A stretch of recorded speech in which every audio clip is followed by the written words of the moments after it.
सुहागिनों का महापर्व हरतालिका तीज 6 सितंबर को मनाया जा रहा है। ये व्रत हर साल भाद्रपद महीने में शुक्ल पक्ष की तृतीया तिथि को रखा जाता है। सुहागिन महिलाएं इस व्रत को पति की लंबी आयु और सौभाग्य की प्राप्ति के लिए करती हैं, तो कुंवारी कन्याएं मनचाहे वर की प्राप्ति के लिए ये व्रत रखती हैं। इस दिन निर्जला व्रत रखकर महिलाएं प्रदोष काल में भगवान शिव और मां पार्वती की विधि पूर्वक पूजा करती है।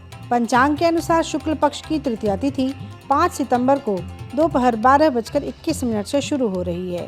इसका समापन अगले दिन 6 सितंबर को दोपहर 3:01 पर हो रहा है। उदया तिथि के आधार पर हरतालिका तीज का व्रत 6 सितंबर को रखा जाएगा। चूँकि तीज की पूजा प्रदोष काल में की जाती है, इसलिए इस दिन सूर्यास्त के आधार पर पूजा का शुभ मुहूर्त शाम में 6:31 से लेकर 8:15 तक है। इस दिन महिलाएं पूरे दिन निर्जला व्रत करती हैं और अगले दिन सुबह सूर्योदय के बाद व्रत का पारण करती हैं। इस दिन महिलाएं अपने हाथ से गीली मिट्टी से भगवान शिव और मां पार्वती की मूर्तियां बनाकर उनकी पूजा करती हैं। इस व्रत में मूर्तियों के लिए गीली मिट्टी के अलावा और कौन कौन सी सामग्री जरूरी मानी जाती है, आइए इस वीडियो में जानते हैं। साथ ही ये भी जानते हैं कि इस दिन महिलाओं को सुहाग की कौन सी सामग्री दान करना चाहिए ताकि उन्हें ज्यादा से ज्यादा व्रत का फल मिल सके। धर्माचार्यों के मुताबिक इस दिन भगवान शंकर, मां पार्वती और गणेश जी की प्रतिमा बनाने के लिए गीली मिट्टी या फिर बाजार से बनी हुई प्रतिमा लाएं। उन्हें विराजमान करने के लिए लकड़ी की चौकी लें। मिट्टी का कलश ढक्कन सहित लाएं। मिट्टी के दिए, रोली, पीला चंदन, भस्म, पानी वाला नारियल, कलावा और जनेऊ लें। चावल, लौंग, इलायची, सुपारी, अबीर गुलाल, सिंदूर को लिस्ट में शामिल करें। रुई की बाती, धूप बत्ती, कपूर और घी रखें।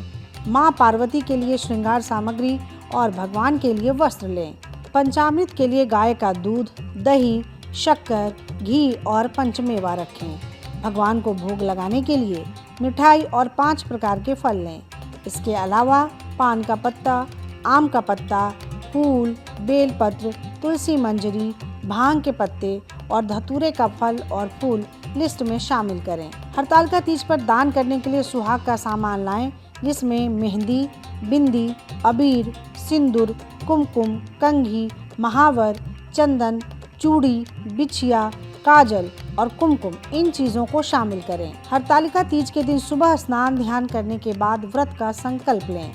ये उपवास निर्जला रखा जाता है, लेकिन अगर सेहत ठीक नहीं है तो फलाहार भी कर सकते हैं। इस दिन शुभ मुहूर्त में भगवान शिव और पार्वती की एक साथ उपासना करें। अगर सेहत ठीक नहीं है तो इस दिन फलाहार भी कर सकते हैं। शुभ मुहूर्त में भगवान शिव और पार्वती की एक साथ उपासना करें। इस दिन सुहागिनों के संपूर्ण श्रृंगार करने का विधान है।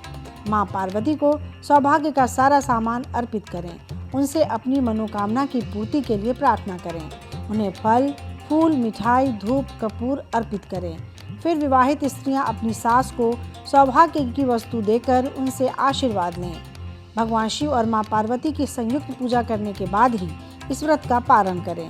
इस दिन व्रत जगा करना और भगवान शिव के मंत्रों का जाप करना फलदायी होता है। व्रत के दौरान कुछ ऐसे काम हैं जो इस दिन जरूर करना चाहिए, जैसे पूजा के दौरान हरतालिका तीज व्रत कथा सुनना जरूरी होता है। इसके बिना व्रत को अधूरा माना जाता है। व्रत के अगले दिन सूर्योदय के बाद मां पार्वती को सिंदूर चढ़ाया जाता है। इसके बाद ही व्रत खोला जाता है। पूजा के बाद सुहाग की सामग्री को किसी ब्राह्मण स्त्री या जरूरतमंद विवाहिता महिला को देना चाहिए।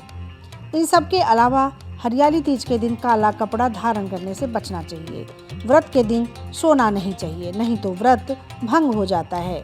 इसके अलावा व्रत वाले दिन गुस्सा या लड़ाई झगड़े से बिल्कुल बचना चाहिए। तो कैसी लगी आपको हमारी ये जानकारी, हमें कमेंट बॉक्स में ज़रूर बताएं। बाकी धर्म कर्म से जुड़ी तमाम जानकारियों के लिए सब्सक्राइब कीजिए हमारा डिजिटल चैनल और देखते रहिए न्यूज़ नेशन स्तुति। न्यूज नेशन अब व्हाट्सएप पर खबरों की ताज़ा अपडेट के लिए न्यूज नेशन के इस QR कोड को स्कैन करें।